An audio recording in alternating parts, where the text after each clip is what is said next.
आइए छोटे उड़ने वाले प्रकार काइजू के बारे में बात करते हैं जो काफका हिबिनो के शरीर में प्रवेश कर गया और काफका काइजू नंबर 8 में ट्रांसफॉर्म हो जाता है। अब सवाल यह उठता है कि काइजू ने उसे क्यों चुना। काइजू ने आखिर मिल गया क्यों कहा? क्या इसका मतलब यह है कि छोटे काइजू के पास एक मिशन था? यदि हाँ, तो इसे किसने भेजा? काफका के ट्रांसफॉर्मेशन की उस रात उस अस्पताल में उसके बगल में रेनो इचिका था। 18 वर्ष की रेनो इचिका, जिसने 8% defence force combat suit release किया था, को क्यों नहीं चुना गया? आइए अब जाने कि काफका हबिनो कौन है।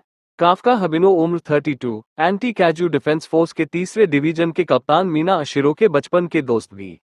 काफका ने एंटी कैजू डिफेंस फोर्स की परीक्षा 12 बार दी। वह एंटी कैजू डिफेंस फोर्स परीक्षा में 12 बार असफल हुए। वह फिजिकली टॉप फॉर्म में नहीं था। यहां तक कि उपयोगकर्ता की शक्ति और आंकड़ों को बढ़ाने के लिए काइजू कोशिकाओं से बने डिफेंस फोर्स कॉम्बैट सूट के साथ भी काफका हेबिनो ने 0 स्कोर किया, जो असंभव है। प्रेजेंटली डेड कैजूस कॉप्स के निपटान के लिए मॉन्स्टर स्वीपर इंक के सफाई कर्मचारी के रूप में काम कर रहे हैं। तो फिर उसे क्यों चुना गया? ये जानने के लिए आइए जाने कि छोटा काइजू कौन है। आइए मंगा चैप्टर नंबर 117 पर चलते हैं। अतीत का एक डेड समुराई काफका की कॉन्शियसनेस से बात करता है। वह काफका से कहता है कि काइजू की शक्ति का उपयोग करके वह अपने करीबी और लव्ड वंस को बचा सकता है। केवल अतीत को जानकर ही वह उसकी शक्ति का पूरी तरह से उपयोग कर सकता है। यदि वह चाहता है तो वह उसे अतीत में गाइड करेगा। हम देखते हैं कि मीरेकाई मेगा मॉन्स्टर काइजू, जिसे द लेजेंडरी मॉन्स्टर के नाम से भी जाना जाता है, ने एक पूरे गांव को नष्ट कर दिया, जिसके परिणामस्वरूप कोई भी जीवित नहीं बचा।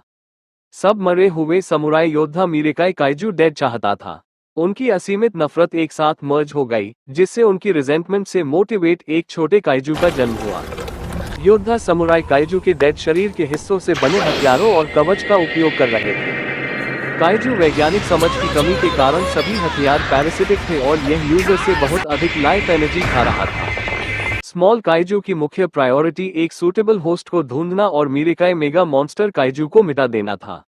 अभी तक हमें यह नहीं पता कि काफका को क्यों चुना गया, लेकिन इस रहस्य को लेकर कई थियरीज हैं।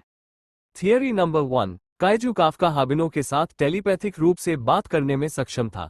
वह काइजू और मानव का हाइब्रिड हो सकता है। थियरी नंबर 2, काफका मानव काइजू क्षमताओं को मिलाने वाला एक एक्सपेरिमेंट हो सकता है और काफका अनजाने में एक्सपेरिमेंट का हिस्सा था। थियरी नंबर 3, काफका दिवंगत extinct kaiju slayer samurai clan के वंशज हो सकते हैं। थियरी नंबर 4, काफका को काइजू एनाटॉमी, ताकत और कमजोरी के बारे में उचित ज्ञान था।